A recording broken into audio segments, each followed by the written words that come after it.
On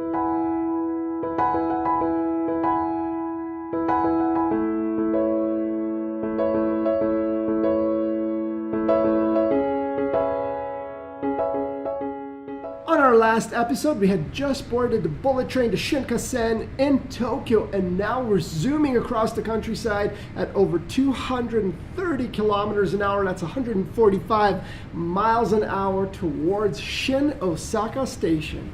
Finally made it to Osaka. We're staying in a traditional room here, and any one of these beams could become a deadly weapon because we're a little bit taller than your typical Japanese person, so we have to be especially careful. But I'm totally exhausted, and I think I'm gonna crash for a bit, then head out and see what else we can do at night.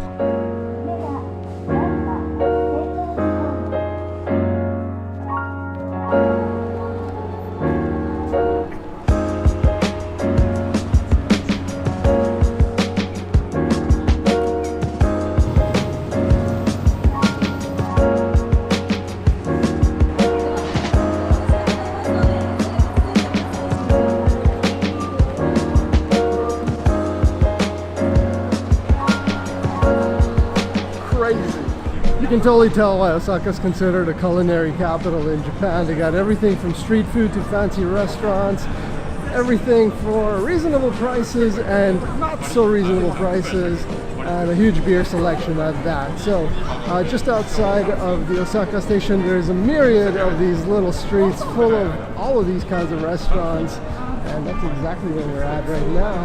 Yeah. We're just trying to find a place to earn our money, and we'll get back to you with the results of that. Watering hole.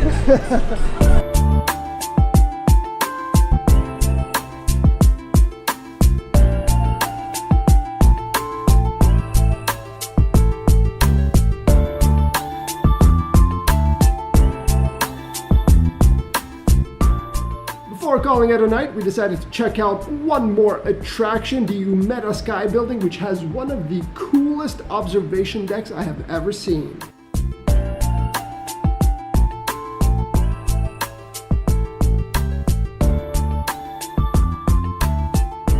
After some much needed rest, Kyoto would be our first day trip.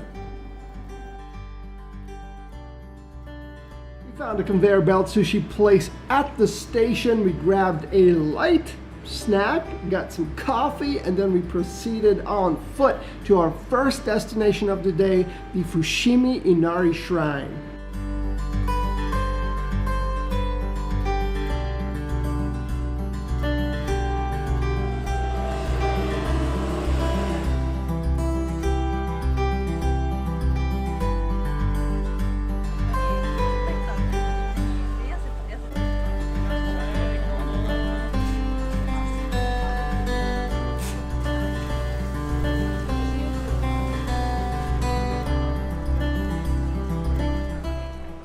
We made it to the Fushimi Inari Shrine. As you can see, there's a ton of tourists here, lots of vendors, lots of good food that we haven't tried yet. 17 degrees, sunny, hot, local forecast. So nice. Feel I should be the weatherman, but check this place out. All the temples. Pretty cool. We'll be going through the red gates of destiny in just a second, so do stay tuned. Due to our immeasurable strength and kindness, we were asked to lower an elderly woman down a bunch of steps. So there was a slight delay in our plans, but now we're back on track.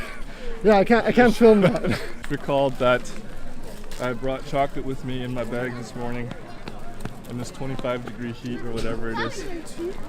Feels like 40. I am unwrapping the chocolate now to investigate. We're coming in for a close-up.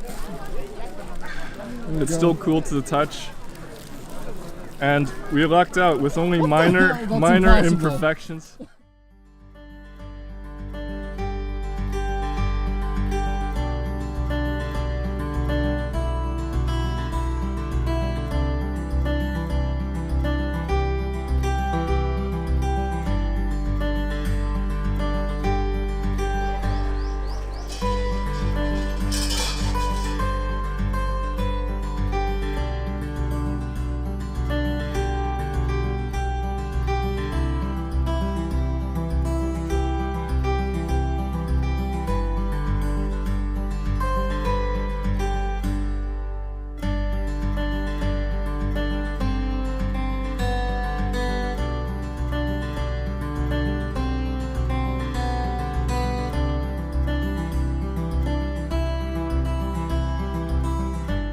As incredible as the Fushimi Inari Shrine and the Red Torii Gates were, and despite the fact that we didn't have the time to complete the full hike around the nearby mountain, we may have to revisit this one on another trip. We only had 2 full days to explore Kyoto, and the restraints of time, as well as the not so gentle sloping lanes of the preserved districts of Ninenzaka and Sanenzaka, were calling out to us.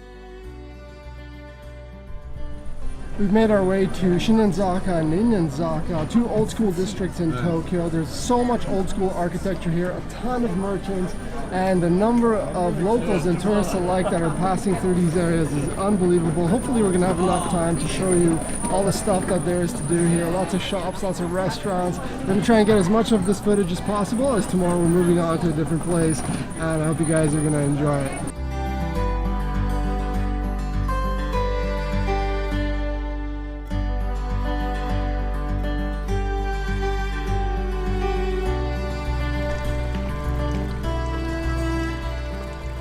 Unfortunately, the shrine and the surrounding area shut down around 6 o'clock in the afternoon, like most of Kyoto actually, but I managed to grab a quick but shitty hyperlapse before that happened. Check it out.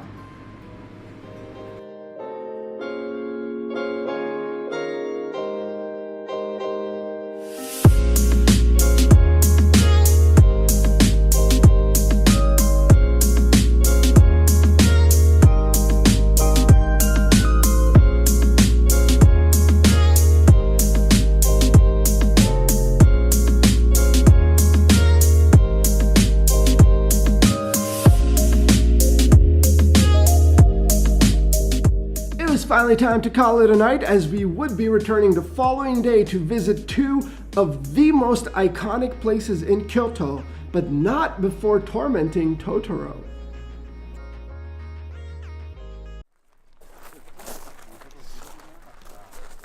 After taking the JR line from Kyoto Station to Saga Arashiyama, we are now approaching Tenryuji Temple. It is a nice 19 degrees and sunny, not a cloud in the sky, and the wind is blowing from a direction which I know not, but it is blowing. It is a nice breeze. It is a nice breeze. I can see the temple up ahead. I forgot a very important point. I did in fact put on sunscreen today. I thought I would share that. All right.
The more of these gardens and temples you visit, the more you realize that every single stone, every single plant has been carefully selected and purposefully placed in such a way to achieve optimal balance and visual pleasure. So the aesthetic value of everything you see in one of these locations is just absolutely through the roof.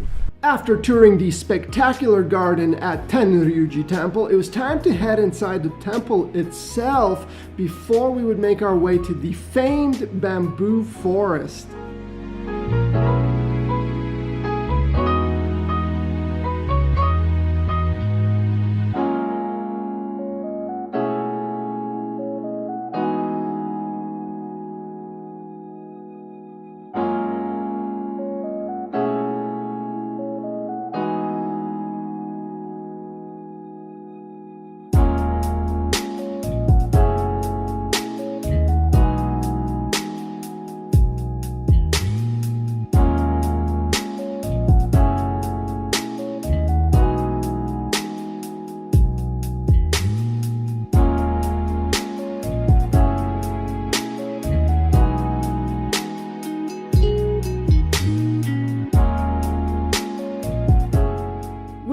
sun setting, as incredible as the bamboo forest was, we had to start moving once more. We jumped on a bus, and through the magic of video editing, we suddenly found ourselves at our final Kyoto destination.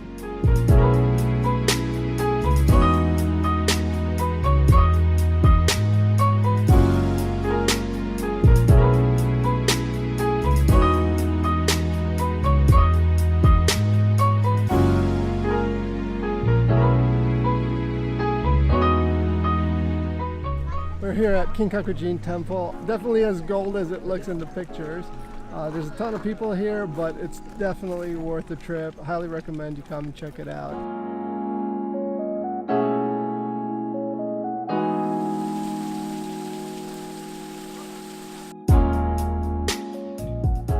Golden Pavilion was certainly a strong note to end on for our last day in Kyoto. And while Kyoto mostly shuts down at 6 p.m., Osaka doesn't. We jumped back on the Shinkansen and made our way to Dotonbori, one of the most bustling districts in Osaka.